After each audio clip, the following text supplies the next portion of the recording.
ce soir, justement, on veut parler de pouvoir. Le premier invité que nous avons eu, Georges Champer, a cette formule que j'aime bien répéter. La règle d'or, vous la connaissez par cœur. La règle d'or, c'est celui qui a l'or qui fait la règle. C'est ça le pouvoir. Et dans l'hôtellerie, de plus en plus, on va parler d'asset management, on va parler de propriétaire. Dans l'hôtellerie, de plus en plus, c'est le propriétaire qui a tendance à dicter un petit peu sa loi aux opérateurs que vous êtes. Hein, vous n'êtes pas encore assez riche, peut-être d'entre vous, pour posséder vos propres hôtels. Je l'espère que vous le serez un jour. Mais vous allez vous retrouver dans la position d'être les opérateurs face à des propriétaires, que ce soit des personnes privées, que ce soit des fonds d'investissement comme on a vu la dernière fois.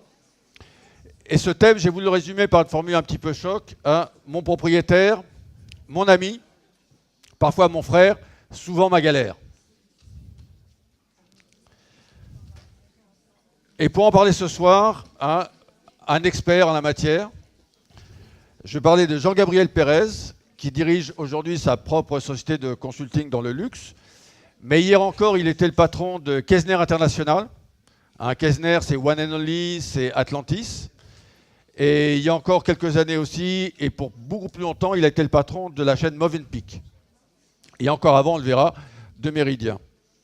Alors comme Georges Champer la dernière fois, Jean-Gabriel et moi, c'est un peu une longue histoire. On s'est rencontrés lorsque j'étais encore jeune journaliste et que j'allais visiter chaque année, j'allais à Hong Kong pour voir les compagnies asiatiques. Et Jean-Gabriel était présent dans les années 90 comme patron de la zone Asie-Pacifique pour le Méridien. De Hong Kong, il est passé à Zurich. De Zurich, il est passé à Dubaï. Hein, ce sont beaucoup d'étapes intéressantes sur lesquelles on va s'attarder un petit peu. Et il est passé avec une certaine élégance, j'allais dire. Hein, c'est le thème qui, pour moi, le définit le mieux. Une élégance à la fois un peu vestimentaire, quoi qu'il ait décontracté ce soir, hein, mais surtout une élégance dans l'attitude et dans les relations. C'est important l'élégance, mais vous allez voir que de temps en temps, on peut se faire piéger aussi lorsqu'on surveille pas toujours de très près les personnes que l'on va entrer, avec lesquelles on a des relations amicales et qui, de temps en temps, ne sont pas aussi sympathiques qu'ils auraient pu l'être. Hein. Donc c'est un peu à partir de cette expérience qu'on va avoir. Et pour cela, je vous demande d'applaudir en introduction Jean-Gabriel Pérez, le président de CAP Hospitality. Bon, merci à vous tous d'être si nombreux. Il n'y a pas de foot ce soir, donc déjà, il y a pas mal de mecs, ce qui est bien. Et puis, je voudrais saluer en particulier une très grande dame de l'hôtellerie qui nous fait l'amitié d'être là ce soir et qui va vous parler dans 2 sessions, qui est Marie Bellallemand, qui est ici, qui a géré des palaces dans le monde et qui vous prouvera qu'en tant que femme, dans l'hôtellerie, on peut réussir extrêmement bien aussi. Mais ce sera son propos. Voilà, mon petit Bruno, vas-y, shoot. Merci. Juste en introduction, quelques-unes des sociétés pour lesquelles tu as travaillé. La première, c'est Matra Aérospatiale, avec une formation initiale de business management. Cette formation, elle peut conduire justement à développer des entreprises. Tu as commencé essentiellement par le développement. C'était un peu le cœur de peut-être de ta formation, en tout cas de ton intérêt. Oui, absolument. En fait, je crois que tous qui êtes là, vous cherchez un petit peu à savoir, et c'est pour ça qu'il y a des masterclass, c'est que tous les chemins mènent à un moment donné à une passion, mais qu'il faut arriver à détecter le moment dans sa vie où on devient véritablement passionné. Il y a plusieurs époques dans une vie. Il y a une époque d'apprentissage qui est celle dans laquelle vous êtes, et vous avez beaucoup de chance parce que on a besoin d'énormément de talents hôteliers, restaurateurs, de services. C'est une progression de 10 à 15% par an en termes de besoins d'emploi. Vous savez que cet été, on manquait entre 50 000 et 150 000 talents dans l'hôtellerie et la restauration, ne serait-ce qu'en France. C'est le cas aussi par ailleurs. Donc, quelque part, si vous êtes passionné et très authentique par rapport... Il y a M. Hermelin qui est très, très dissipé. Il va falloir qu'on prenne des mesures. Voilà. Mais si vous êtes passionné, vous aurez un job.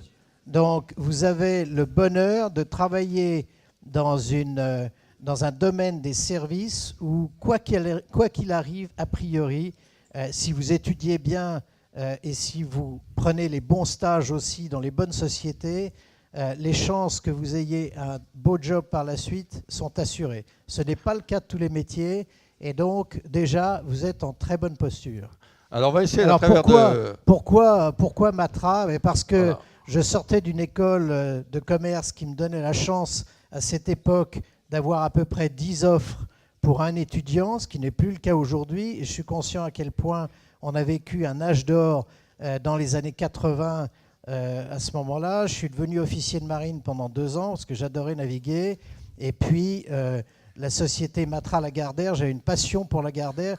Et en fait, on s'aperçoit aussi que des carrières sont marquées par des mentors. J'y reviendrai par la suite. Il y a des gens qui vous impressionnent par leur charisme. Et j'avais rencontré Jean-Luc Lagardère. C'était quelqu'un qui avait une vision incroyable. Et je me suis aperçu par la suite que j'ai toujours travaillé pour des sociétés où la vision était affirmée et claire. Donc, je suis rentré chez Matra. J'y ai passé 5 ans. J'ai négocié les contrats de Mirage F1 dans des pays du Moyen-Orient. C'était absolument passionné. J'achetais de l'or, j'achetais pas de l'or, du pétrole, et je vendais des avions. Donc c'était assez excitant. Et puis un jour... Voilà, un jour, tu me disais, dans ces conversations qu'on a un petit peu préparées, tu jures, un jour, il faut confronter la réalité avec des valeurs. Et ces valeurs, il faut essayer de les avoir dès le début pour se fixer une carrière. Oui, je crois qu'il faut savoir très très vite quel est le cadre dans lequel on souhaite travailler. Et dans le cadre de cette vision des entreprises dont on parle, il y a un certain nombre de sociétés hôtelières en particulier qui sont porteurs de valeurs très très fortes.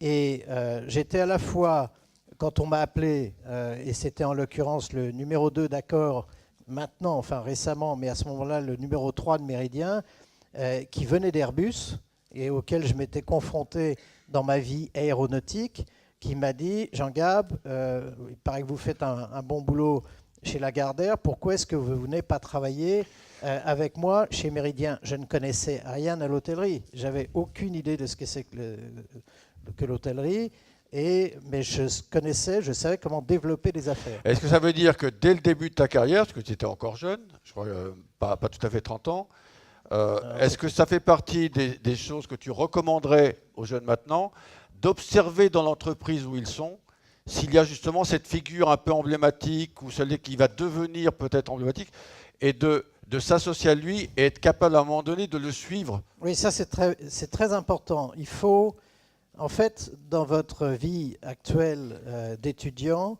vous allez prendre des contacts avec des gens qui auront une carrière rapide comme la vôtre ou plus rapide que la vôtre.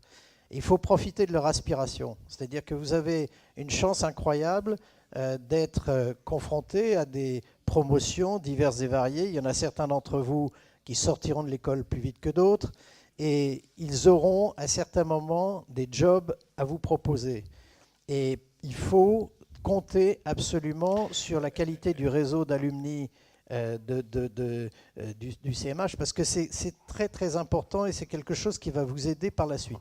Est-ce que tu avais conscience de prendre un risque néanmoins en suivant cette personne qui t'avait séduit par à la fois son dynamisme, peut-être son type de management? Est-ce que c'était un risque assumé ou un peu à l'époque, était un peu différent? C'était un risque total parce qu'il y a une règle aussi dans la vie. Parfois on a des règles, il faut casser les règles aussi, il faut sortir de ses zones de confort, mais quand on change de job, il y a 3 piliers à ne pas oublier. C'est de savoir si on prend des responsabilités supplémentaires ou pas, c'est-à-dire que vous êtes directeur d'hôtel, vous devenez directeur général d'une région, si on vous propose ça. La deuxième, c'est si vous changez de secteur géographique. Et le troisième, c'est si vous changez ou pas de type de clientèle. Et en particulier, par exemple, passer du 3 étoiles ou 5 étoiles.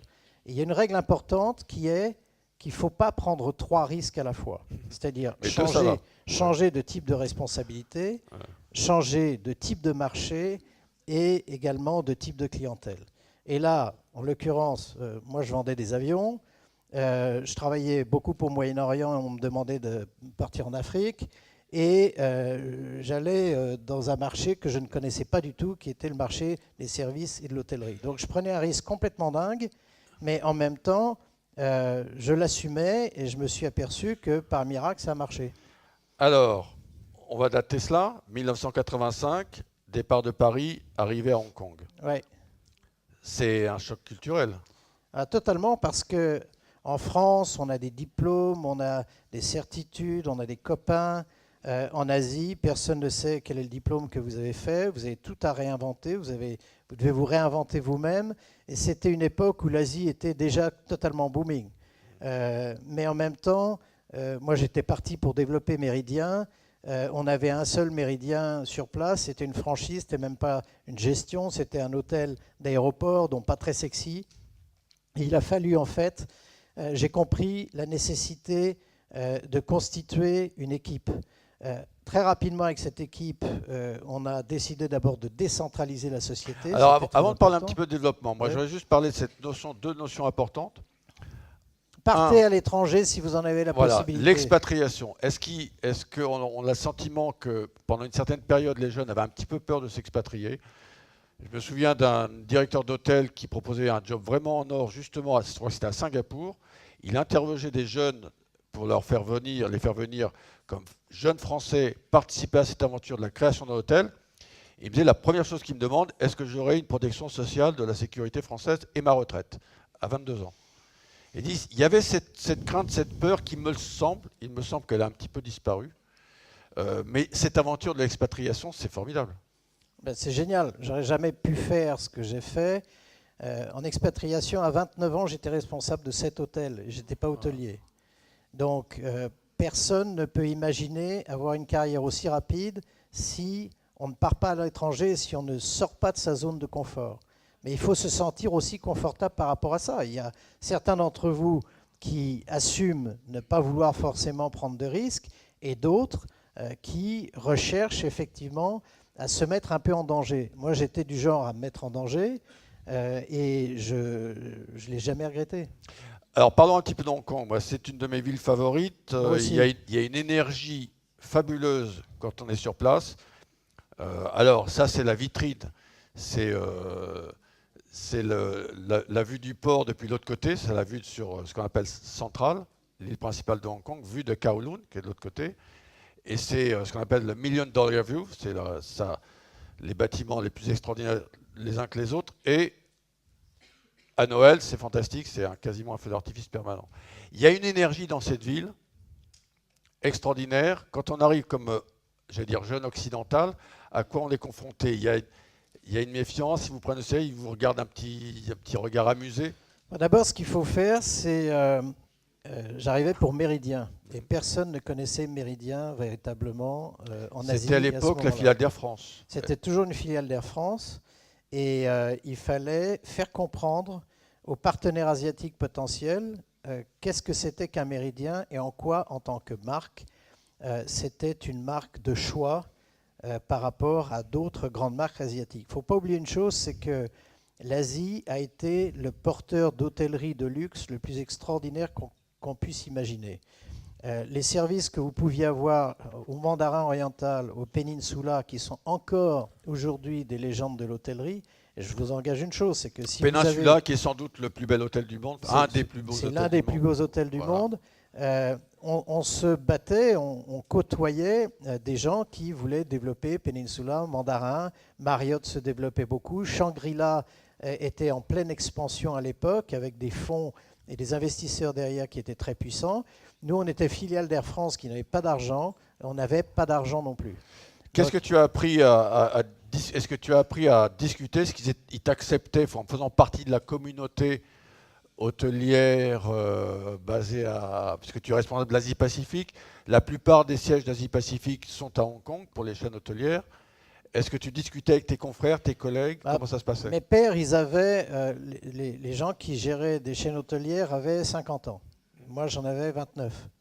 Donc, c'était un peu compliqué. Au début, ils me prenaient pour un bisu et ils me l'ont fait sentir. Donc, c'était assez amusant. Après, au bout de 5 ans, quand ils sont aperçus qu'on avait une dizaine d'hôtels en plus, il commençait à y avoir du respect, parce qu'en plus de ça, on avait piqué 2 hôtels à Mandarin Oriental. Donc il commençait à se dire, il y a quelque chose qui se passe qui fait qu'il y a une équipe Méridien qui est solide.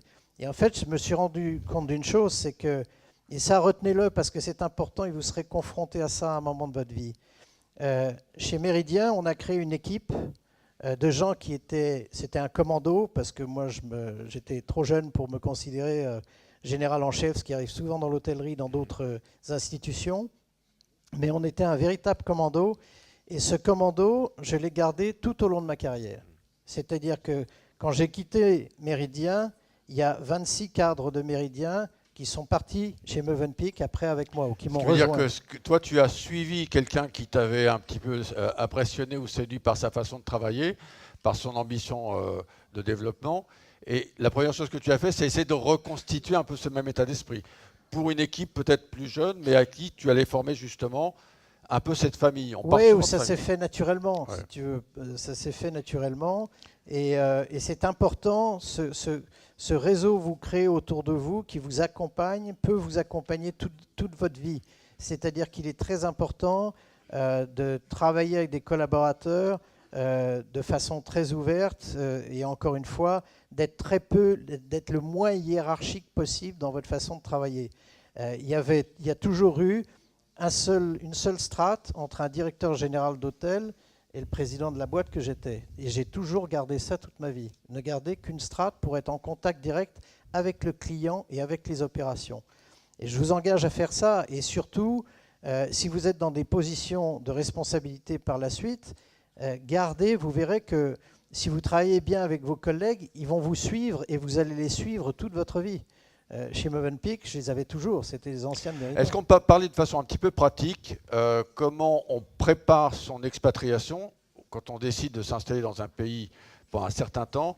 Est-ce qu'il y a des précautions à faire, à prendre? Est-ce qu'il y a des racines qu'on doit garder un petit peu chez soi pour ne pas être complètement déraciné? Il faut plonger et réfléchir après, en fait. Il faut y aller à l'instinct. Si tu te sens bien par rapport à une proposition qu'on te fait et tu dis cette marque-là, sur ce marché, avec ses possibilités, ce potentiel, tu y vas, tu plonges et puis après tu te démerdes. Toi, tu n'étais pas parti pour dire voilà, je fais 2 ans, 3 ans et puis on verra bien, de toute façon après je reviens. Si, parce que ma femme était médecin, elle est toujours là. Donc elle m'a dit écoute, on part 3 ans et puis on reviendra dans 3 ans.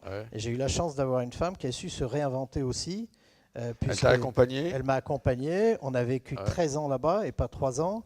Et quand elle est revenue, elle est devenue patronne d'une boîte qui n'avait plus rien à voir avec la médecine. Donc elle s'est aussi réinventée. Ce qui veut dire que le partenaire et soi-même, on doit prendre des décisions qui permettent de vivre ensemble, parce qu'on ne peut pas bien vivre ensemble sa vie professionnelle si on ne vit pas bien sa vie personnelle en couple ou avec une famille. Alors, tu étais là pour Méridien, pour développer Méridien. Comment s'est passée la première opération, la première victoire, j'allais dire? Ça a commencé par une défaite, parce que on avait 2 hôtels en gestion. Je mets quelques Méridiens, mais ce n'est pas forcément ceux qui s'étaient de l'époque. Voilà. À l'aéroport, on avait des propriétaires qui nous disaient on ne veut plus travailler avec vous parce que vous n'avez pas suffisamment de distribution sur l'ensemble de l'Asie. Il faut savoir une chose, c'est que partout où on va dans une région, il faut avoir un vrai cluster. On appelle ça un cluster, c'est-à-dire un réseau d'hôtels, parce que c'est comme ça qu'on crée des synergies opérationnelles, commerciales, la visibilité etc. aussi. Et une visibilité de marque. Or, nous, on avait 3-4 hôtels. Et on a commencé par nous dire Singapour était en receivership, c'est-à-dire en liquidation. La banque voulait le vendre et disait si la marque est perdue et si vous partez avec l'eau du bain Méridien, tant pis pour vous. Tout était comme ça. Donc on est arrivé, c'était la panique totale. Mais en fait, on a renversé les choses, on a refait. Et comment ça s'est passé alors? Il fallait rencontrer les propriétaires. Et comment ça se passe, la rencontre d'un propriétaire asiatique en l'occurrence? Ah oui, c'était Hong Beng Seng, qui était propriétaire de Four Seasons, qui était un type génial, hyper brillant, qui tradait du pétrole et qui était donc propriétaire du Hilton, maintenant du Four Seasons, etc., etc. Et il nous a dit, c'est bien simple, je vous donne 1 an pour faire vos preuves. Et si vous atteignez tel objectif financier, on va signer un deal ensemble. Sinon, je vous jette. La discussion, elle est toujours... souvent, on me disait, en Asie, ils discutent la calculette à la main. c'est pas du tout affectif. C'est hyper métrique. Voilà. C'est Il n'y a pas hyper d'affection, il n'y a numérique. pas de relation Il y a humaine. pas de non, voilà. la relation vient si au bout de 5 ans, Ouais. vous avez délivré les résultats pour tu Ouais. as délivré les résultats pour eux. Mais auparavant, ils se foutent de savoir d'où tu viens, tes diplômes, si tu es français, belge, suisse ou je ne sais quoi. C'est mon petit bonhomme, tu me racontes des histoires en me disant Méridien va faire du bon boulot, etc. Je te mets à l'épreuve. On verra si dans un an, tu as livré les résultats ou pas. Et si on ne livre pas, out. Et ça s'est bien passé? Ben, ça s'est bien passé parce qu'on a pris un peu d'equity dans les projets, on a mis des arguments financiers. Il a fallu que j'aille au board en disant on ne peut pas perdre cette position stratégique à Singapour, il faut absolument mettre un peu d'argent et risquer un peu d'argent du groupe, qui n'en avait très peu à l'époque. Je me souviendrai toujours, il a fallu que j'aie l'accord du board un 11 novembre. Oui. Il n'y avait personne. Ouais. Donc ce que j'ai fait, vous ne devriez pas le faire, hein, mais j'ai pris la décision, j'ai signé le deal, et le 12 novembre, j'allais appeler mon président en disant il a fallu que je prenne un commitment de 2 millions de dollars sur cet hôtel, en risquant nos honoraires sur une certaine période. Et il m'a dit le 12, vous avez bien fait. Je sais que vous n'avez pas pu m'appeler, mais c'était tellement si important qu'on garde cet hôtel que vous avez bien fait de le faire. Et alors, comment ça se passe après, lorsqu'on a eu cette première victoire, on va dire? Est-ce que d'un coup, ça devient un petit peu plus facile? Est-ce qu'on est plus respecté? Après, on essaime. Voilà. C'est-à-dire que ce qui se passe, c'est que tous ces propriétaires, ils gèrent 1, 2, 3, 4 milliards de dollars, si ce n'est plus. Hein. En Bang Seng, c'est beaucoup plus. S'ils s'aperçoivent qu'on fait du bon boulot sur un hôtel, ils sont prêts à nous donner la même chance sur un deuxième hôtel, un troisième hôtel, etc. Donc il y a eu une croissance par capillarité parce que les propriétaires d'hôtels, c'est un club. Il y en a un certain nombre dans le monde. Et quand ils ont un doute, ils s'appellent. Ils disent comment il va ton Hyatt, là, tu as donné tel hôtel à gérer par Hyatt, ça marche bien, tu es content, etc. Comment ça va avec Marriott? Bon, ils se parlent.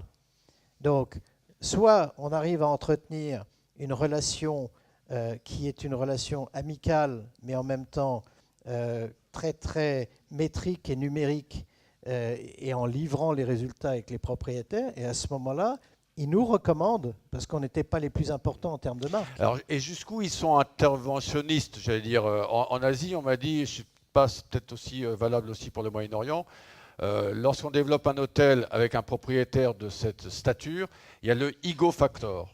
C'est-à-dire, ils veulent donner leur marque. Ils veulent aussi impressionner leurs petits camarades qui sont aussi propriétaires.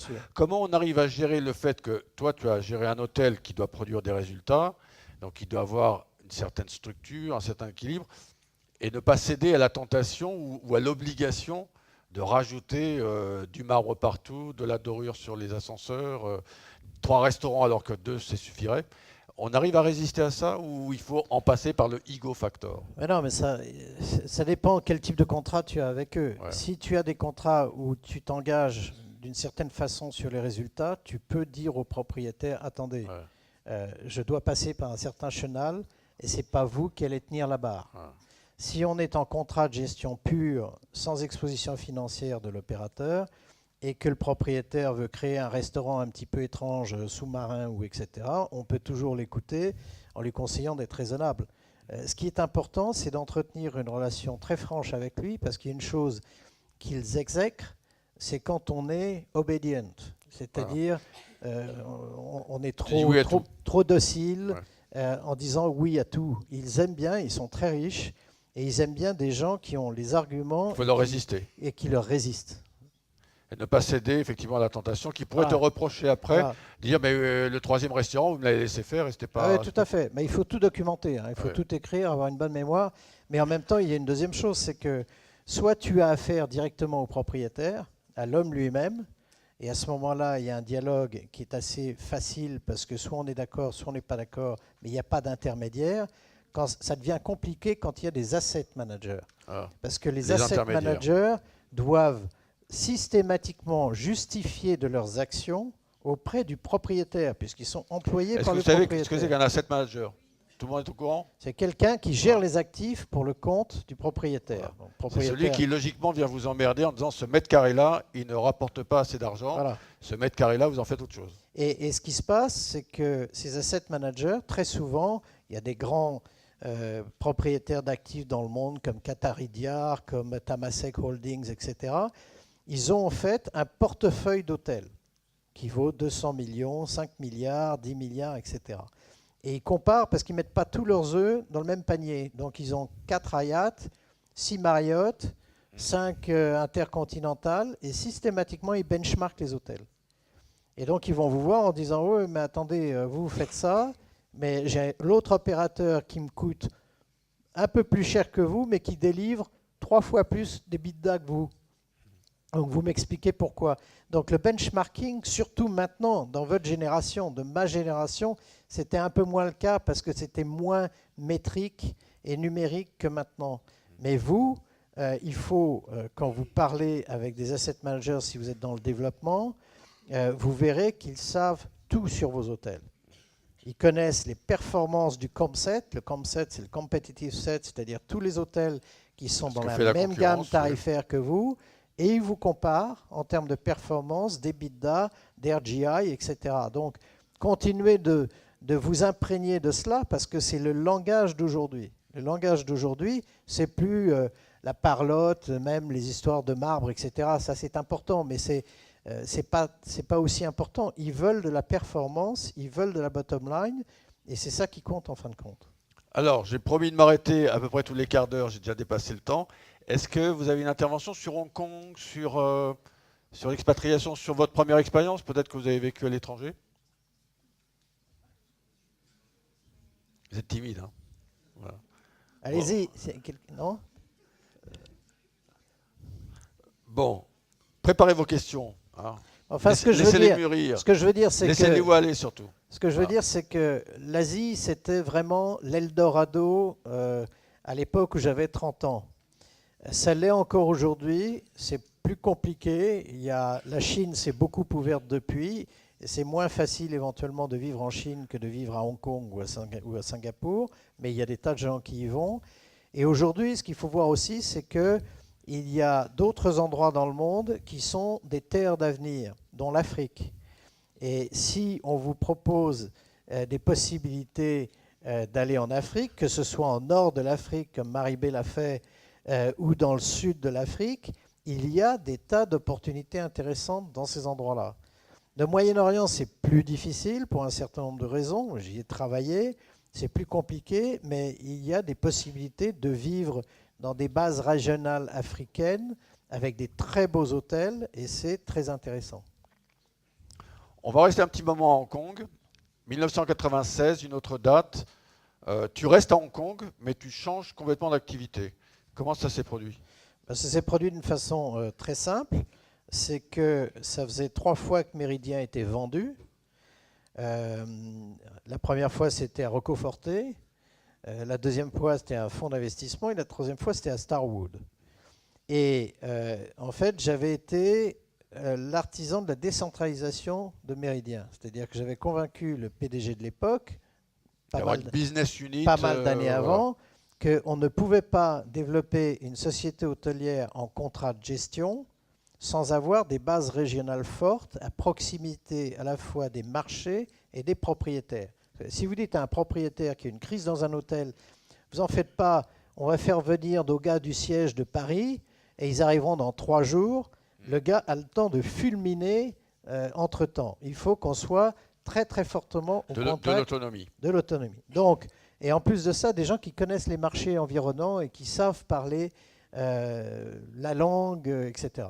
Donc, il y avait une forte décentralisation. Et naturellement, quand des groupes en achètent d'autres, ils recentralisent. Parce qu'ils ont fait des investissements lourds pour acquérir une chaîne hôtelière. Et la première chose qu'ils font, c'est on va ramener tout le monde pour voir comment ils bossent et savoir s'ils sont performants ou pas. Or, moi, j'étais en Asie.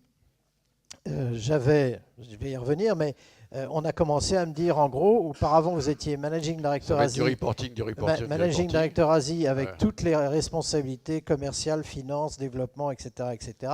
Et du jour au lendemain, on m'a dit, tu t'occupes plus que d'opérations. Ouais. Donc je leur ai dit, bah, écoutez, ça ne le fait pas. Alors, ça, c'est une situation que vous allez avoir tendance peut-être à vivre de plus en plus. Il y a des vagues, il y a des concentrations, il y a des reconcentrations. En ce moment, on est reparti dans une vague de concentration. Si vous regardez un petit peu l'actualité hôtelière, vous verrez que les gros achètent les moyens, les petits, et même parfois ils s'achètent entre gros. Et ça veut dire, quand il y a deux gros qui s'achètent ou qui fusionnent, il y a souvent une partie des cadres qui sont en trop. Donc ça vous oblige à repositionner, ça vous oblige à vous reconsidérer votre fonction. Il y a un peu du nettoyage. C'est des situations que vous allez vivre, forcément. Hein, donc c'est voilà, ces situations. À un moment donné, il faut peut-être trouver la porte de sortie. Toi, tu as trouvé une porte de sortie comment? Moi, j'ai trouvé une porte de sortie parce que l'ancien chairman de Méridien, qui était devenu un ami, a racheté, pris des participations dans une société de distribution de luxe qui avait Donc 120, voilà, le réseau. 127 marques. Cultivez votre réseau. Vuitton, Gucci, Christian Lacroix, Givenchy, Sonia Rykiel. Mes filles étaient très heureuses. Hein, et donc, il m'a dit, je ne connais pas le marché asiatique, je suis basé Donc en une Hong Kong. deuxième fois, tu as changé de fonction en suivant quelqu'un Oui, tout à fait. avec qui tu avais Bien confiance. sûr, bien Et sûr. tu rentres dans un secteur, encore une fois, que tu connaissais plus Je ne ou connais pas moins. du tout. C'est la distribution de produits de luxe, Alors 227 boutiques. qu'est-ce qu'on apprend? Qu'est-ce que ça peut t'apprendre pour l'instant et peut-être pour la suite, si tu avais encore l'idée de faire Mais quelque chose? ça reste du service. Ouais. Et ça reste un fonctionnement, une optimisation des résultats humains. C'est-à-dire que si on arrive à fédérer des gens, en fait, gérer une boutique retail de luxe en Asie, il faut savoir une chose, hein, c'est que j'avais 50 clients pour les commandes et les défilés Christian Dior qui investissaient en moyenne 5 millions de dollars par an en collection pour leurs femmes ou leurs petites copines. Donc, en finale, une marque comme Dior ou Vuitton fait des centaines de millions de dollars de chiffre d'affaires.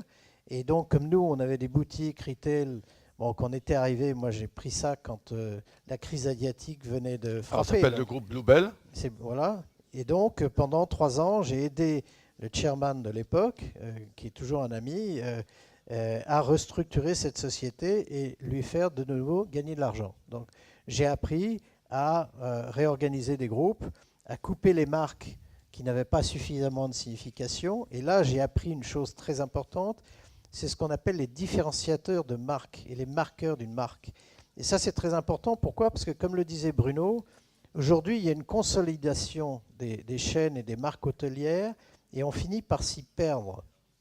Donc, il y a des groupes qui ont plus que des dizaines de marques hôtelières qui n'ont pas encore réussi à être suffisamment signifiantes pour leurs clients. Pour ceux qui étaient avec moi l'année dernière, j'avais fait cette distinction quand on parle de marketing. On parle de marque, il y a des valeurs associées à la marque, hein, qui a la connaissance, l'affection, etc.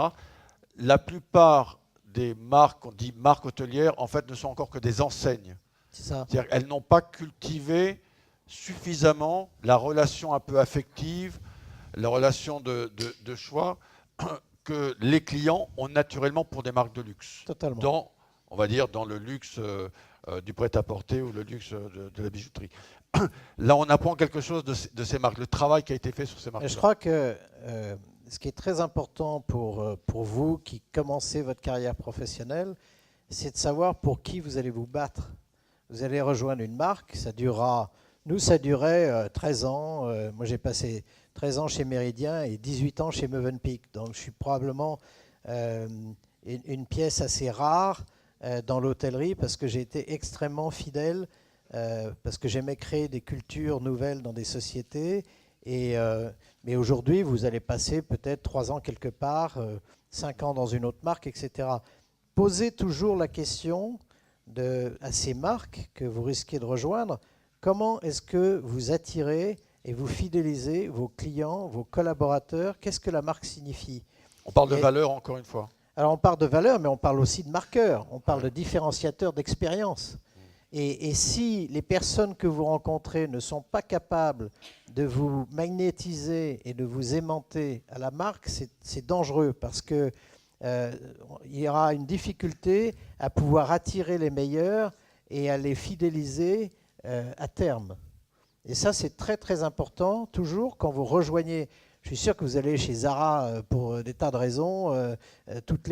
Moi, j'ai travaillé dans ce domaine. La mode m'a énormément appris et questionné sur ses fonctionnements. Mais surtout, si vous allez quelque part, essayez de savoir des personnes qui vous interviewent, quel est le message que vous projetez à vos clients, à vos consommateurs, quels sont les marqueurs de l'enseigne que vous représentez. On disait pour que le client puisse s'identifier à une marque. Alors, je faisais souvent le parallèle avec la mode. Il y a qui sont plutôt Nike ou plutôt Adidas, mais ils iront l'un vers l'autre. Ouais, c'est même passé. Ils sont plutôt Pepsi que Coca. C'est-à-dire qu'à un moment donné, ils assument un choix, ce qui n'est pas forcément encore le cas dans l'hôtellerie. Non, parce que les marques sont terriblement interchangeables encore, mais il y a tout de même, moi j'avais 42% de clientèle répétitive chez One and Only dans certains hôtels. Ouais. Donc ça veut dire quelque chose.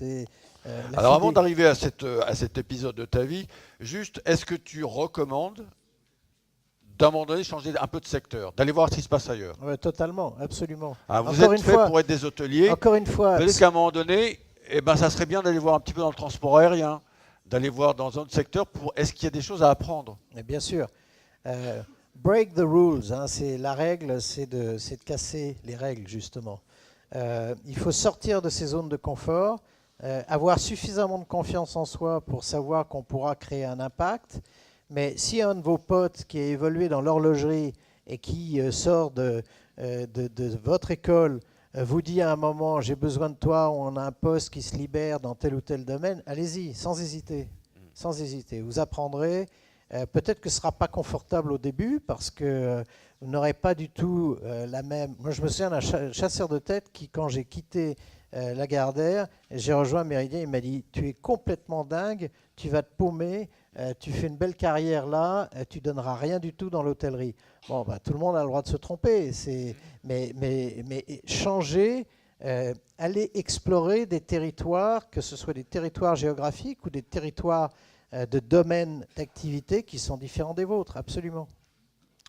Mais il faut aussi discuter avec quelqu'un qui est un mentor, qui peut vous conseiller, il faut réfléchir tout de même, il ne faut pas faire n'importe quoi, pour que cette personne vous dise, avec tes capacités, ce que tu as fait jusqu'à présent, ça a un sens. Parce qu'il y a des trucs qui n'ont pas du tout de sens, et alors là, on se perd un peu tout de même. Mais on arrive à trouver des fils rouges. Alors le fil rouge, c'est souvent, en ce qui te concerne, c'est un peu la fidélité à des personnes que tu as suivies et admirées.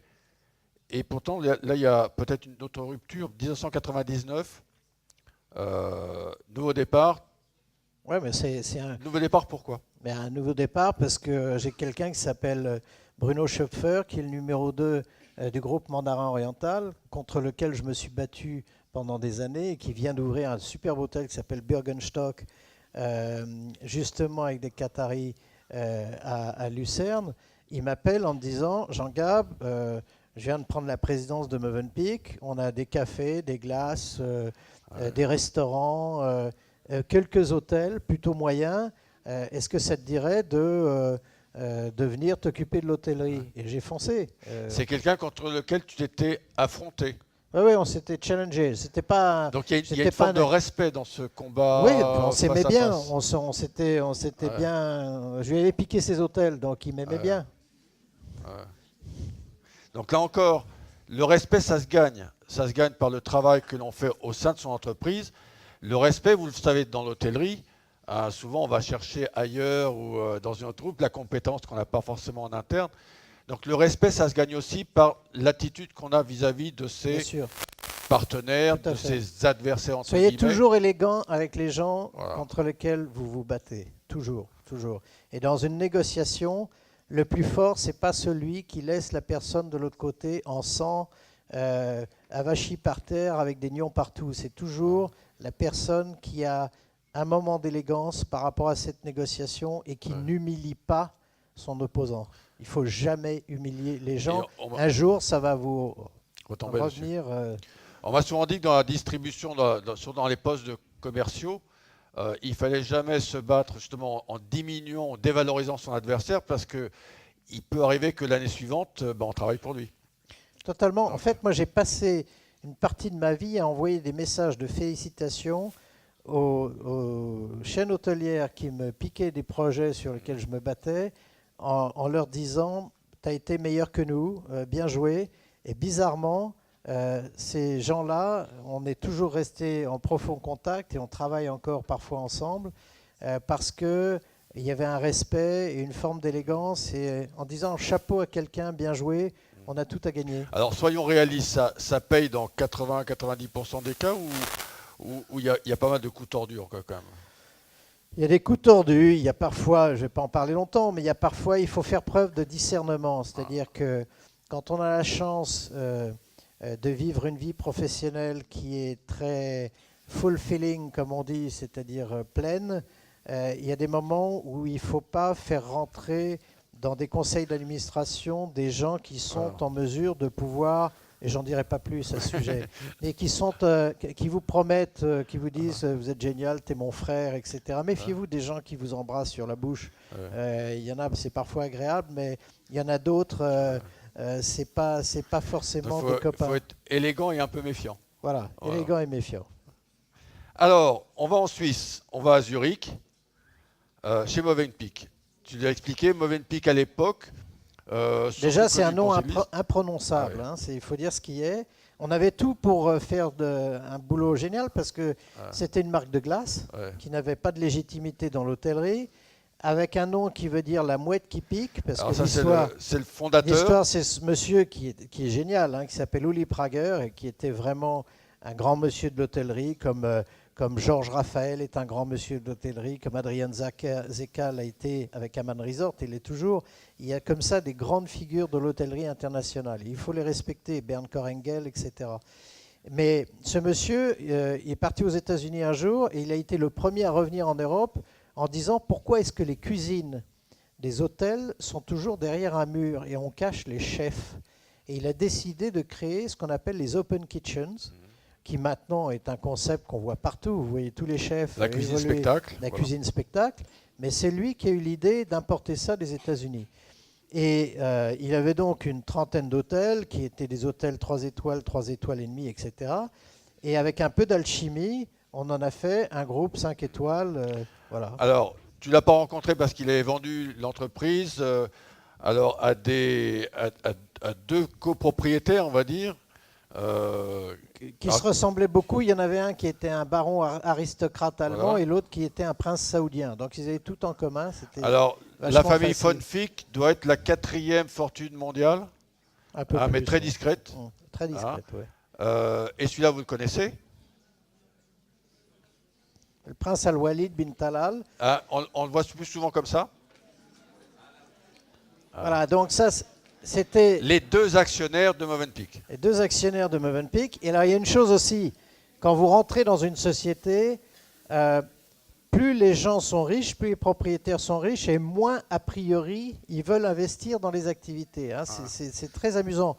C'est qu'ils ont tendance à dire, nous, on a fait notre argent, on ne vous donne pas beaucoup de moyens, mais il faut développer les choses et faire que ça marche et que ça se développe extrêmement bien. Donc, n'imaginez pas que parce que les propriétaires sont très riches, ils vont vous donner beaucoup de moyens. Ça ne marche pas comme ça.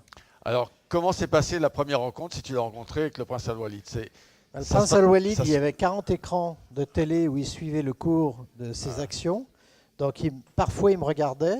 Et puis après, il regardait ses télés. Donc je parlais en fait quasiment à un écran de télévision pour mon interview, mais ça s'est bien passé parce qu'il m'a dit allez, on va vous essayer pendant 2 ans, on va voir ce que ça donne et puis on verra si ça marche ou pas. Après, est-ce que tu traitais régulièrement avec lui ou tu traitais avec quelqu'un qui le représentait? Non, je traitais avec quelqu'un qui le représentait. Lui, je l'ai vu 2-3 fois, mais pas plus parce que ça marchait, il n'y avait pas trop de problèmes, on faisait ce qu'il fallait, donc il n'y avait pas besoin de nous voir. Est-ce qu'il y a une façon différente de s'adresser justement lorsque, je ne sais pas si tu avais besoin dans tes conseils d'administration de discuter avec tes représentants actionnaires, il y a quand même plutôt un de culture occidentale et l'autre de culture plutôt moyen-orientale. Est-ce que dans les conseils d'administration, ça se ressentait dans le discours que tu devais tenir? Non. Le Moyen-Oriental était suffisamment occidentalisé pour qu'on puisse avoir un langage commun sans problème. Alors, le métier que tu as développé avec passion, Alors c'est ça, justement le Ça, c'était un développement. des premiers Mövenpick dont j'héritais qui Voilà. était Il fallait passer de pas ça. sexy du tout. Ouais. Hein. C'est fonctionnel, ça rapporte sûrement de l'argent, mais c'est pas très joli. Ouais, Et progressivement, voilà, d'aller vers des choses un peu plus intéressantes. ouais. Euh, on va passer quelques photos de ce qu'est Mövenpick Ça, à c'était ce le jour, moyen, oui. à Cebu. Ça, Là, c'est on déjà est en mieux. Thaïlande. Exact. Ça, Là, c'est on arrive à Dubaï. Ouais. Alors, tu as commencé à développer justement en t'intéressant à, pas forcément à l'Europe, qui était le pays de naissance de Mövenpick, mais en allant dans d'autres zones que tu as voulu développer, le Moyen-Orient et après l'Asie. Ah oui, parce qu'on n'avait Comment pas ça se passe? on n'avait pas d'argent. Donc, on avait quelques loyers en Allemagne et en Suisse, mais on n'avait pas de capacité de développer le groupe en mettant beaucoup d'argent dans le développement. Et en fait, on s'est aperçu que l'endroit où il était le plus facile pour nous de développer les contrats de gestion, c'était au Moyen-Orient, où le nom était très apprécié et on était suisse. C'était très rassurant pour les propriétaires. Et en plus de ça, on avait tout un héritage culinaire de très très grande qualité, parce qu'il y avait beaucoup de restaurants Mövenpick, les glaces, les cafés, les chocolats, etc. Et donc, les Moyen-Orientaux trouvaient que la restauration Mövenpick était de très grande qualité, elle est toujours de très bonne qualité, et ils nous comparaient un petit peu à Hyatt, qui est probablement l'une des chaînes hôtelières au monde qui a un savoir-faire culinaire et restauration qui est l'un des plus raffinés et des plus constants en termes de qualité, et avec des concepts comme mezzanine, etc., qui sont vraiment révolutionnaires. Et donc, après, il y a d'autres groupes hôteliers qui se sont développés aussi beaucoup Et dans le food. quand tu as démarré ce développement, la tentation en allant en Asie ou en allant au Moyen-Orient, ça aurait été de passer dans l'hyperluxe. Tu venais un peu de ce milieu à travers la dernière carrière en distribution. Il m'a semblé à l'époque, tu disais, je vais être dans le haut de gamme, mais je ne vais pas aller dans le luxe. Ouais, parce que comment on arrive à ça, résister à cette tentation? C'est encore une règle que j'avais Voilà. apprise quand je gérais toutes mes marques de luxe. C'est qu'on ne peut pas créer de gap quand on est un hôtelier entre le positionnement qui est le vôtre, ce qui on était à l'origine et en termes historiques plutôt 4 étoiles plus, et on ne peut pas passer du 4 étoiles plus ou upper luxury, ce qui est vraiment le très très haut de gamme, parce que ça crée un gap et ça crée des tas de challenges au niveau de la qualité des gens que tu recrutes, etc., etc. Et des budgets marketing, distribution que tu dois investir. Donc on ne pouvait pas créer de rupture de marque. Et de toute façon, y compris dans les pays où tu allais, c'était Dubaï, c'était aussi on a fait Singapour. exactement. À Dubaï, la tentation, c'est de faire du 5 étoiles plus. Non, mais on a fait du Ils ont 5 même étoiles. inventé le 7 étoiles. On a fait du 5 étoiles plus. On avait des hôtels qui avaient $800 de recette moyenne chambre. Donc on commence à être vraiment dans le très haut de gamme. Mais en même temps, on s'est rendu compte, et c'est ce que Club Med a fait aussi de façon très raisonnée, c'est qu'ils ont créé en Asie, ils ont fait deux choses, Club Med, et c'est ça qui les a sauvés. Ils sont devenus hôteliers, alors qu'auparavant, ils étaient surtout entertainers et avec une hôtellerie plutôt modeste. Il n'y avait pas une approche hôtelière de Club Med. Et ils sont allés en Asie avec des 5 tridents. Ils ont commencé à les développer là-bas, alors qu'ils étaient plutôt 3-4 tridents ailleurs. On a fait exactement la même chose. On est passé de nos hôtels qui étaient plutôt 4 étoiles en Europe à des hôtels qui étaient 5 étoiles en Asie et au Moyen-Orient. Mais ça a marché. Mais tu ne te comparais pas au sommet de la hiérarchie non, en parce disant que je résiste à cette tentation. Parce qu'il n'y avait pas de légitimité de marque. Et on n'allait pas créer une nouvelle marque alors que d'autres étaient déjà très établis. Mais de toute façon, Mövenpick n'était pas une marque de luxe. C'est une marque haut de gamme, mais pas une marque de luxe. Alors comment on discute avec des propriétaires qui ont par ailleurs souvent des très très très beaux hôtels? Bah oui, ce sont des gens qui... on discute en leur signifiant... En fait, quand vous êtes développeur, et j'ai été développeur un peu toute ma vie quelque part, parce que ma passion c'était de signer des hôtels, quand vous êtes développeur, c'est un peu du speed dating. C'est-à-dire que vous avez un propriétaire qui pèse très lourd en termes d'investissement financier et qui vous dit, mon petit bonhomme, vous avez 10 minutes pour me dire pourquoi je devrais travailler avec Mövenpick plutôt que Hyatt ou avec Hilton. Et donc, soit ça marche, soit ça ne marche pas. Et en général, je retournais la question, je leur disais, mais pourquoi vous êtes là en face de moi aujourd'hui? Et alors, ils m'expliquaient, j'ai fait mes études à Lausanne, j'ai vécu partiellement en Suisse, j'adore, j'aime beaucoup l'environnement, la Suisse est très en avance par rapport à tout ce qui est CSR, etc. Ça, c'était ton point fort. J'adore la bouffe. La Suisse, tu as joué sur la Suisse. Dès que tu es mis sous pression sur quelque chose, tu retournes la question à la personne d'en face en disant, mais pourquoi? Vous me dites, je vais vous dire pourquoi. Mais dites-moi, pourquoi vous me rencontrez? Ils se racontaient. Et en fait, les gens très riches, ils adorent se raconter. C'est extraordinaire. Hein. Vous pouvez finir. Moi, il m'est arrivé un jour, j'ai dû parler 5 minutes. Le gars qui est en face de moi pesait plus de 10 milliards de dollars de fortune personnelle. Il a parlé 55 minutes et à la fin, il m'a dit « C'est génial, tout ce que vous m'avez dit est top, je signe avec vous. » Et non seulement il m'a dit ça, mais il m'a dit « Je vais signer pour 2 hôtels, c'est authentique, hein, je vais vous en donner 4 d'un coup. » J'avais parlé 5 minutes. Bon, ça, c'est vraiment l'idéal.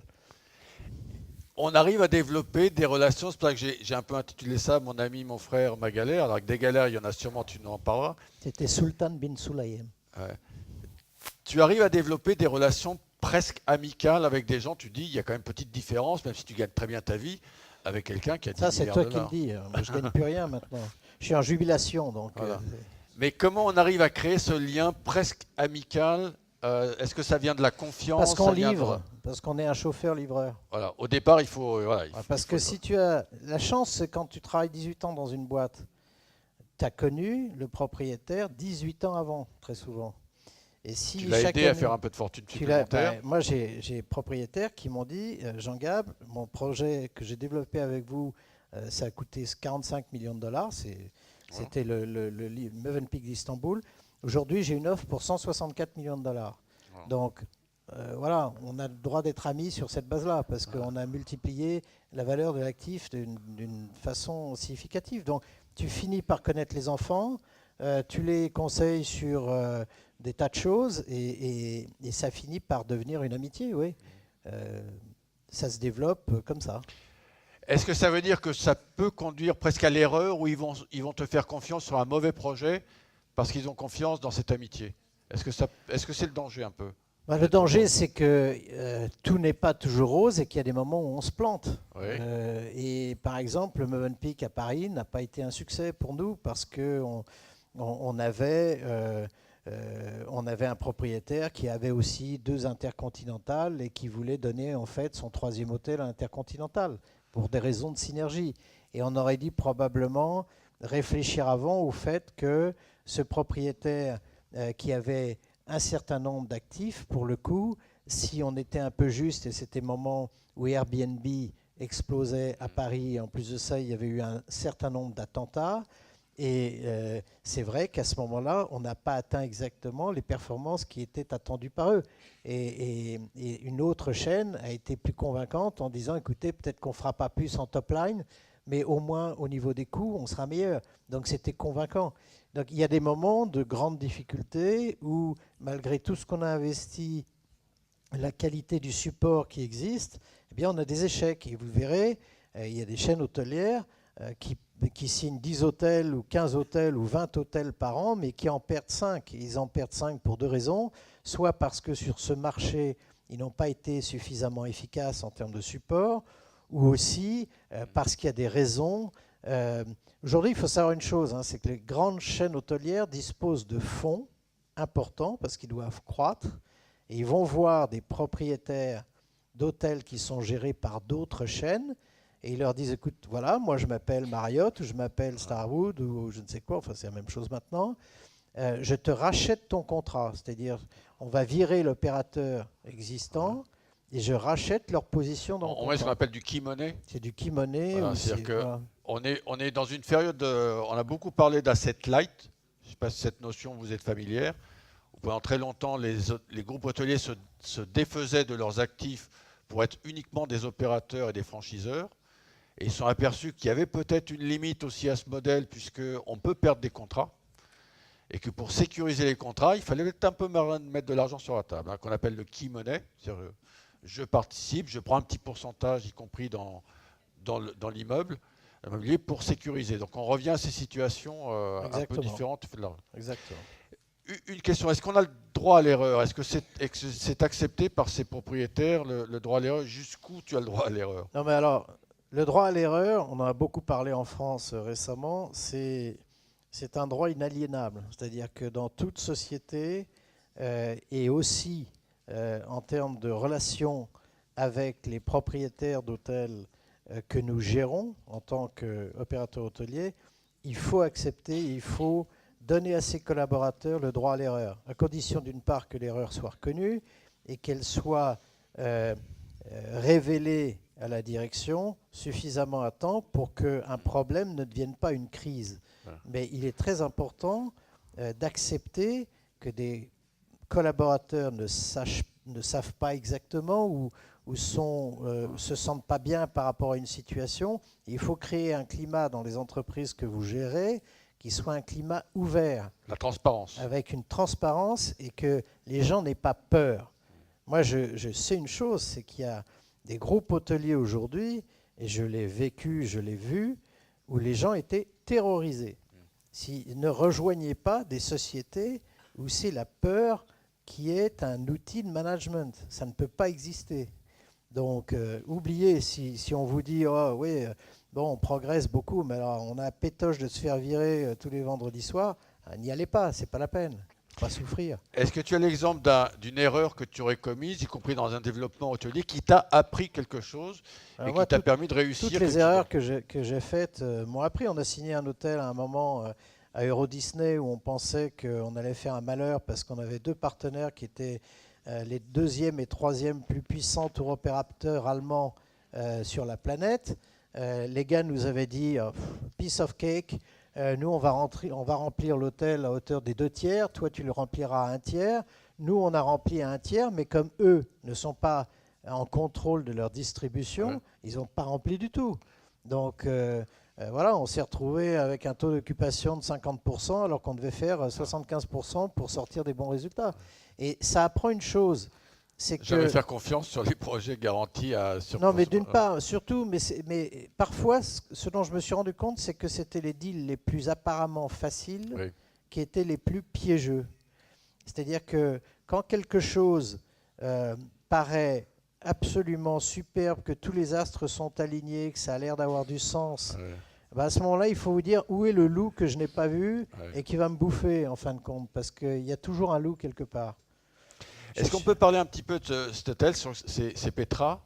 Je crois que tu as cultivé une certaine forme de relation justement assez intime avec les propriétaires jordaniens. Oui, ce sont des amis. Alors ça s'est construit comment justement? Ça s'est construit par le fait que quand ils venaient à Paris, je les recevais, on allait au musée ensemble, on allait découvrir des nouvelles formules de restauration créatives et inventives. Il faut voir une chose, c'est que ce sont des gens qui possèdent Intercontinental, Hayat et Mövenpick en Jordanie. Par conséquent, on était en forte concurrence avec les autres opérateurs. Mais j'étais leur chaperon partout. Et puis, ce qui se passait, c'est qu'on livrait des résultats qui étaient... en termes de COMSET supérieur aux autres opérateurs. Donc il y a les deux aspects. Voilà. Il faut être quand même le bon homme d'affaires, celui qui a fait la promesse de résultats et qui les tient. Et en même temps, savoir cultiver cette relation personnelle. Sans que ce soit mercantile, sans que ce soit forcé. Être un peu désintéressé. Tout en restant naturel. Voilà. Moi, il m'est arrivé des tas de fois où je déjeunais avec un propriétaire et on ne parlait pas d'affaires et de business pendant tout le déjeuner. Puis après, il me disait, au fait, tiens, ça se passe bien. Oui, ça se passe bien. 3 minutes, paf, c'est parti. Alors, la belle aventure Mövenpick, un jour, s'interrompt. On l'a un petit peu évoqué. On ne va pas y revenir. On va pas y revenir, mais... Tu avais fait venir dans le conseil d'administration quelqu'un qui n'a pas été tout très sympathique après. Oui, mais c'est pas grave. Et on rebondit. Et là, tu as rebondi aussi parce qu'il y a l'expérience, il y a la reconnaissance de la profession. Et nouveau déplacement, tu vas à Dubaï. Ouais. Autre territoire intéressant. Oui, tout à fait. Et Est-ce là, qu'il faut y aller à Dubaï? Est-ce que c'est artificiel? Il bah, y a cette réalité entre le bien rêve sûr, un peu enfin, fantastique et puis voilà. Dubaï n'est plus tout à fait ce qu'il était, mais en même temps, c'est Est-ce une que tu recommanderais à expérience. ces jeunes d'aller faire Oui, leur bien stage à sûr, c'est Dubaï? une expérience hôtelière exceptionnelle. Ce sont des produits qui sont absolument magnifiques. Récemment, Bulgarie a ouvert un hôtel là-bas. Il y a d'autres opérateurs qui ouvrent des hôtels. Et on a de la chance parce que comme il y a beaucoup, beaucoup de capacités de financement, il y a un accès à la technologie, des qualités de PMS, de front office, de yield management, etc., qui est exceptionnel. Donc et puis c'est magique, c'est Alors, quelque chose. on est un peu dans le délire ou c'est la vie quotidienne à Dubaï, elle peut Ah, être. ça, c'était un de mes hôtels, voilà, le Ah, petit qui est au milieu, là, 500 millions de dollars de chiffre d'affaires, 1350 chambres, 3200 personnes travaillant dans l'hôtel, 21 restaurants et bars, des restaurants qui, chacun d'entre eux, font entre 6 et 8 millions de dollars de profit net. Voilà, ouais. on est dans quelque chose qui est assez ou relativement exceptionnel. Et la vie d'un hôtelier, là en l'occurrence, tu étais président de la société, mais est-ce que c'est une vie qui peut être un peu normale à Dubaï? Où tout est compliqué, tout est un peu. Il y a un mode d'emploi. Et moi, ce que j'aurais tendance à dire, et ça retenez-le, c'est que si un jour vous êtes appelé à aller à Dubaï dans une position de direction générale, il vaut mieux avoir été numéro 2 pendant un certain temps et être un peu protégé par des dignitaires de Dubaï qui vous ont déjà testé, qui vous connaissent et qui sont prêts à vous défendre le jour où le soleil n'est plus là et la pluie commence à tomber. Donc il faut connaître ces pays, avoir été dans une position un peu moins importante. Ça, moi, j'avais un des 3 ou 4 jobs les plus visibles de la destination. Et d'ailleurs, tous les gens qui étaient là et qui géraient d'autres chaînes hôtelières en même temps que moi sont partis au même moment. Donc il y a eu c'était un moment où en fait les propriétaires à Dubaï se sont dit il faut continuer à faire beaucoup d'argent et il faut peut-être changer les gens qui sont là pour continuer à en faire. Et Donc voilà. pour l'anecdote, ton bureau, il était où? Il était là, non? Ouais, il était au milieu là, avec la vue sur l'océan. Ouais. Est-ce qu'on est voilà, je vais dire, est-ce qu'on est dans une autre dimension? Est-ce qu'on peut être un peu grisé par justement cette notion de un peu de démesure quand on vit à Dubaï? Est-ce qu'il faut, voilà, encore avoir les chiffres à la main, avoir le côté Non, non, raisonnable il pour faire faut, des faut plans? garder les pieds sur terre, rester très humble parce que c'est pas nous qui sommes les patrons du truc. C'est toujours quelqu'un qui a le pouvoir et les finances et l'or dont parlait Georges auparavant et rester à sa place. On n'est jamais qu'un butler en chef. Hein. Ouais. On est respecté quand on est un occidental qui travaille à Dubaï où tout est plus ou moins sous contrôle un peu des familles régnantes. Oui, on est respecté aussi longtemps qu'on fait les résultats ou qu'on les excède. Et puis après, ça devient différent. Et dans des périodes difficiles de forte d'inversion des marchés, comme ça a été le cas, ça peut devenir compliqué. Alors là, on parle d'Atlantis, qui est une des marques du groupe Kerzner International, qui donc appartient à des Dubaïotes. Ça, c'est juste le hall d'entrée. Ça, c'est ma salle de bain, ça. C'est pour y avoir. Je pense que certains, peut-être d'entre vous, y ont déjà été faire un tour. Voilà. Ah, il y a quelque chose d'assez impressionnant hein, quand tu rentres là-dedans. C'est une petite junior suite, hein, à peine. Voilà. Mais tu as aussi des beaux hôtels, d'autres, alors qui étaient plus dans le style, on va dire, un peu traditionnel de Ouais. hôtellerie de luxe. Hein, les One and Only. Et ça recommence parce que Voilà. le directeur général du Royal Mirage One and Only est un hôtelier exceptionnel. Il s'appelle Olivier Louis et il a été mon résident manager à Phuket il y a 30 ans. Donc là encore, les boucles se refont, on se re-rencontre et on a la chance de travailler ensemble. Et c'est vrai que ce sont des produits exceptionnels parce que des recettes moyennes chambre des hôtels One and Only, c'est entre 500 euros et parfois jusqu'à 5000 euros. Ah ouais.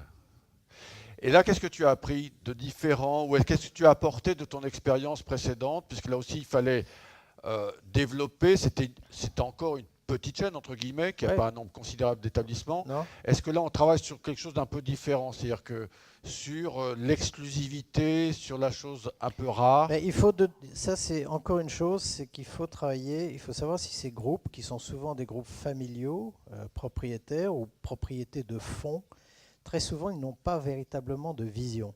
Et je crois que la première chose à faire quand on arrive dans ces groupes familiaux, c'est de leur dire, mais il y a une histoire derrière votre marque, il y a des marqueurs forts que vous ne voyez pas, qui ne sont pas encore révélés et qui sont des aimants pour la clientèle. Pourquoi est-ce qu'il y avait 42% de clientèle répétitive sur certains endroits? Les gens disaient c'est parce que le service est bon, etc. Non, c'est parce qu'en plus du service, il y avait des marqueurs, il y a des choses exceptionnelles et qu'il fallait mettre en exergue et révéler. Et de la même façon qu'il y a des accordeurs de piano, moi j'adore jouer de la musique, etc.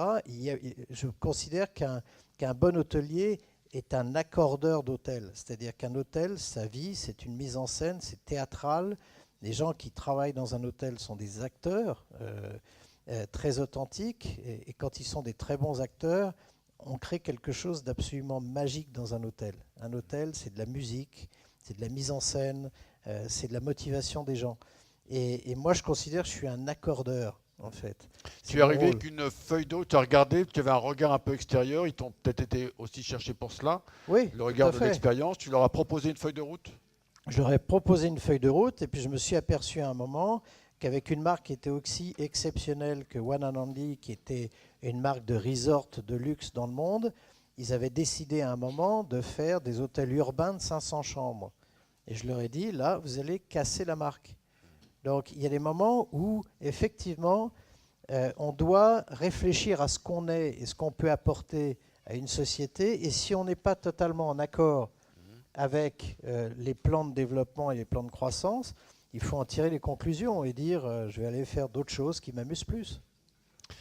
On en revient à cette notion un peu de valeur, que tu dois ou que l'on doit s'appliquer à soi-même. Et à un moment donné, il ne faut pas transiger. Il faut savoir jusqu'où on peut aller dans, j'allais dire la compromission, c'est peut-être pas le mot exact, mais avaler quelques petites couleuvres, quand elles deviennent trop grosses, il faut savoir partir. Absolument. On va être malheureux sinon. Absolument.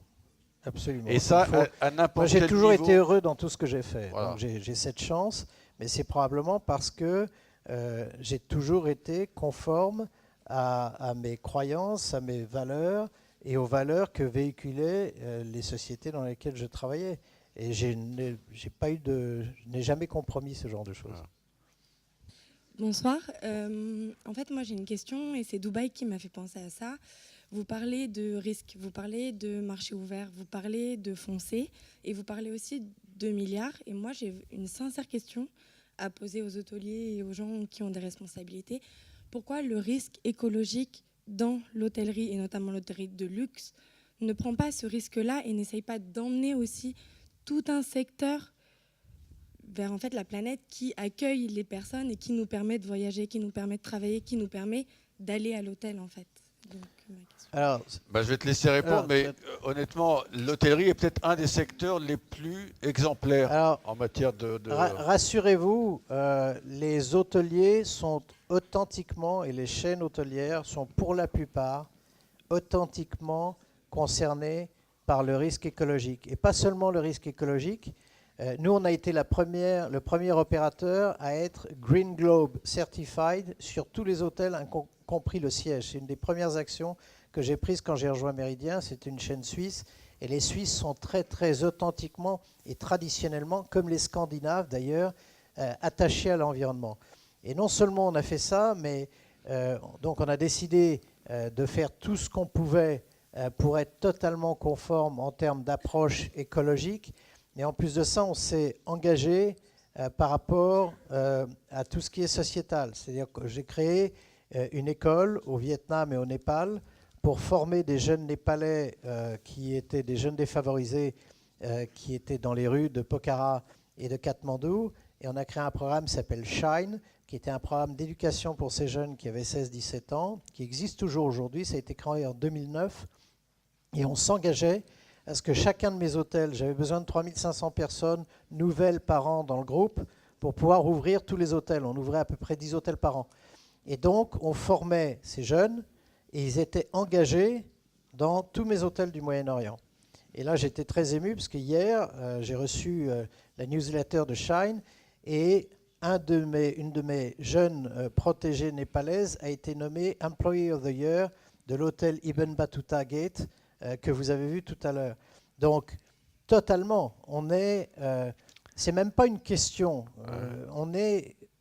Moi, c'était mon cas, mais on est très, très nombreux à le faire. Et je suis sûr que Marie-B aussi Quand l'a on voit fait. des établissements comme ceux-là, effectivement, qui sont représentatifs du grand luxe, ils sont forcément concernés par le développement durable parce que c'est une question de survie un petit peu. Six Senses a été basé, c'est son credo par exemple. C'est une très très belle chaîne hôtelière que je connais bien et c'est un visionnaire qui s'appelle Sonu Shiosdani qui a décidé dès le départ d'avoir une approche qui est totalement protectrice de l'environnement et aussi très considerate, très très respectueuse des valeurs humaines, de l'engagement humain, etc. Donc la question est très bonne. Mais ça existe et c'est obligatoire. Pourquoi? Parce qu'il y a il y a des tas de pans de clientèle qui ne descendraient jamais dans nos hôtels s'il n'y avait pas un engagement écologique et sociétal très fort. Donc Vous vouliez continuer votre observation? Je comprends très bien ce que vous dites, mais par exemple, quand on voit l'hôtel de Dubaï, on ne peut pas ne pas penser au fait qu'il est construit sur une île qui a fait partie de la destruction des fonds marins. Donc moi, je comprends tout à fait qu'il y ait les chartes, les labels, c'est vrai. etc. Mais en fait, on ne voit pas le...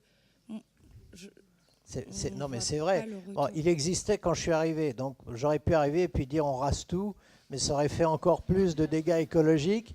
Et puis probablement, je serais resté encore moins de temps dans le groupe.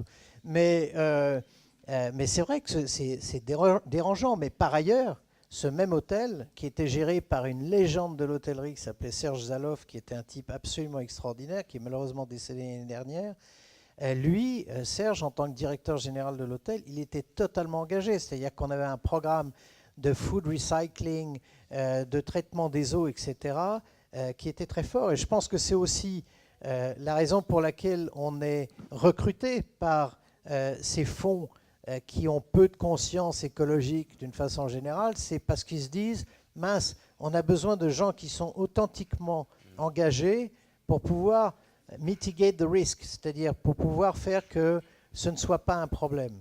Mais il y a une certaine hypocrisie, on est d'accord, hein. Moi, je la nie pas. Mais il y a aujourd'hui des groupes hôteliers qui font un travail extraordinaire pour développer des écologes, des hôtels qui sont authentiquement vraiment green et avec des gens qui sont motivés pour pouvoir travailler dans cet environnement. Alors il y a le faire savoir qui n'est peut-être pas assez suffisant. Parce que je pense très honnêtement que le secteur hôtelier est assez pionnier dans pas mal de protection de l'environnement, d'initiatives sur le recyclage des déchets, sur la gestion des chantiers. L'hôtellerie a été une des premières à avoir les chantiers propres, c'est-à-dire les chantiers certifiés haute qualité environnementale. Ça leur paraît une évidence, il faut peut-être le faire savoir un petit peu plus. J'en reviens à ce que je disais tout à l'heure sur les valeurs véhiculées par un groupe et les marqueurs de groupe. Quand vous êtes interrogé ou quand vous aurez à choisir quel est l'employeur pour lequel vous voulez travailler, il y a un niveau d'information sur leur credo, sur leurs engagements sociétaux, écologiques, etc. Il faut vous renseigner et finir par choisir de rejoindre des groupes qui correspondent le plus à ce qui résonne en vous. C'est très important parce que sinon, vous ne serez pas très heureux dans ces sociétés. Donc, renseignez-vous, je suis sûr que vous le faites et que vous connaissez bien les groupes. Mais n'allez pas rejoindre n'importe qui sous prétexte qu'on vous donne un job, etc. Rejoignez des gens dont les valeurs sont véhiculées à tous les niveaux de la société et des gens qui ne vous racontent pas de blagues. Est-ce qu'il y a une autre intervention? On va peut-être vous passer le micro pour que ça fasse profiter tout le monde. Oui, bonjour. J'aimerais revenir sur votre parcours, qui est donc... Depuis le début? Non. Bon. Sur... C'est passé très vite. Hein. Ouais. C'est pas très loin. Je veux dire, ça va très très vite. C'est dingue. C'est un parcours très riche et très impressionnant. Est-ce que vous n'avez jamais eu la tentation, quand à 29 ans vous êtes en charge de à peu près 6 hôtels, vous avez dit, vous n'avez jamais eu la tentation de créer le vôtre, de basculer de l'autre côté? J'étais pas assez courageux ou entrepreneur pour ça.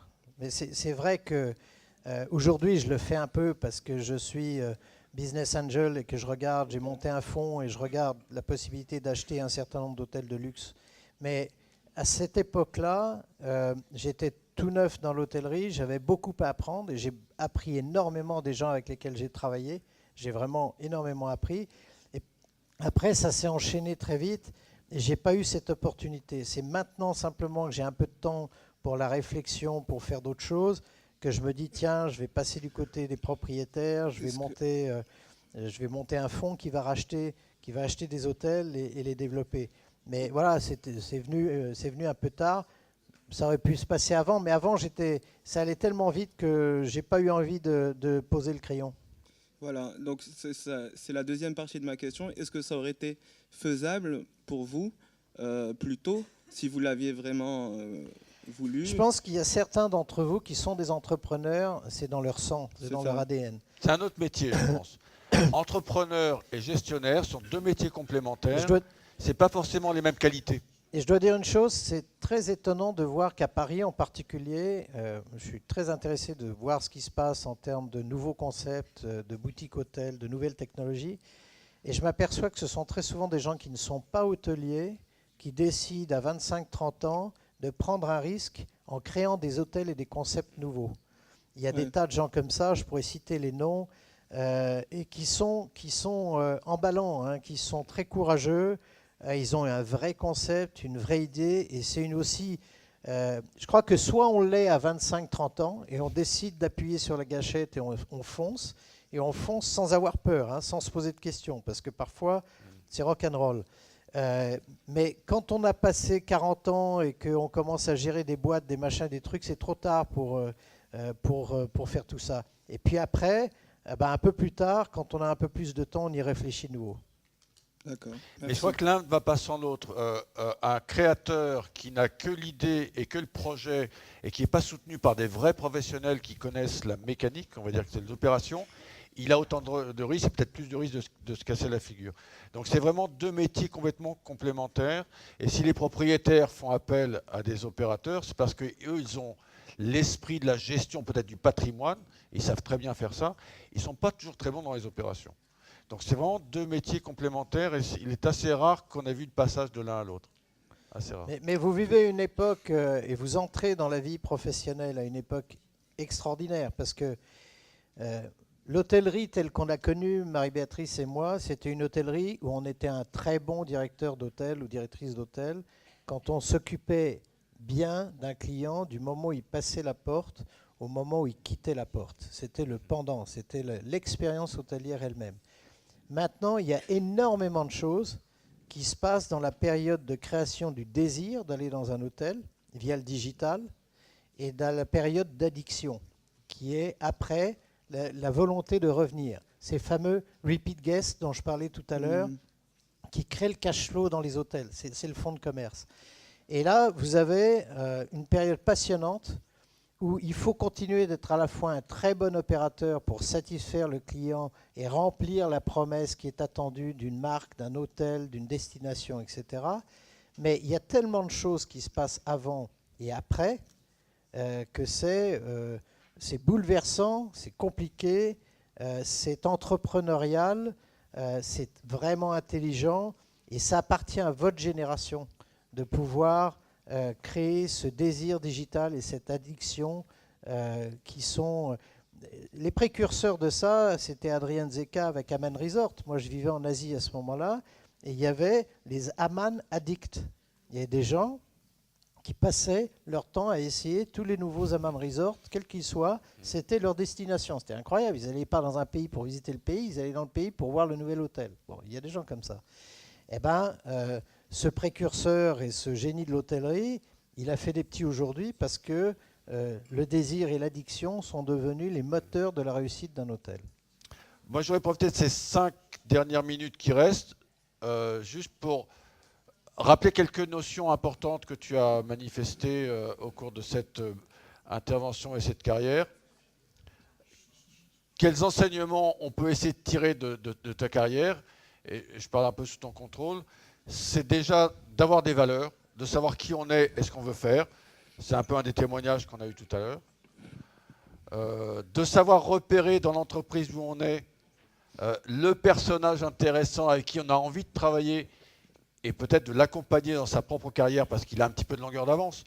Hein, c'est ce qu'on appelait avant les écuries. On était dans l'écurie d'un patron qui allait emmener avec lui son équipe quand il partait dans une nouvelle aventure. On est très seul quand on est PDG d'une boîte. Hein. Ouais. Regardez M. Ghosn, ça n'a pas été facile pour lui, je crois. Enfin bon, on ne va pas le plaindre. Mais quand on est PDG d'une société, on a des moments d'angoisse qu'il faut pouvoir partager avec quelqu'un en qui on a confiance. Donc faites-vous confiance, mais essayez aussi de faire confiance à quelqu'un qui est un proche, qui vous a suivi pendant des années et qui connaît vos forces et vos faiblesses. Ne pas hésiter à prendre des risques, Oui, de surtout. temps en temps, partir à l'aventure dans un pays étranger qui a des potentiels, Ouais. quitte à changer parfois un petit peu d'activité lorsqu'on est sûr un petit peu de ses qualités personnelles. Hein, Tout à fait. et garder toujours cette notion, je dirais, d'élégance dans le comportement parce qu'on ne sait pas ce qui peut arriver. Faites-vous derrière. plaisir. Voilà. Faites-vous plaisir. Vous êtes dans un métier extraordinaire qui est contraignant, qui est parfois fatigant, qui est parfois où on se remet en question à longueur de temps, mais surtout prenez du plaisir à être hôtelier parce que c'est l'un des plus beaux métiers du monde. On ne parlera pas de Cap Hospitality parce que ça, Non, c'est non, encore non, ton non. prochain. C'est une multinationale en voie de Voilà, création. on en Je suis tout seul. reparlera l'année prochaine. Hein.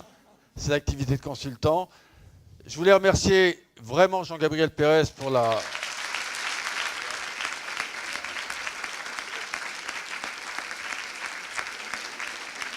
Voilà. Merci à Bruno parce Merci. qu'il est toujours un entertainer de qualité. Bon, je pense qu'on a été un petit peu meilleur. Merci. Alors, j'espère qu'on a été un peu en progrès ou en net progrès par rapport à la première édition. Si vous avez encore des observations à me faire parvenir, n'hésitez pas, envoyez-moi un SMS, envoyez-moi un mail. Il est exactement 20h29 et je vous libère.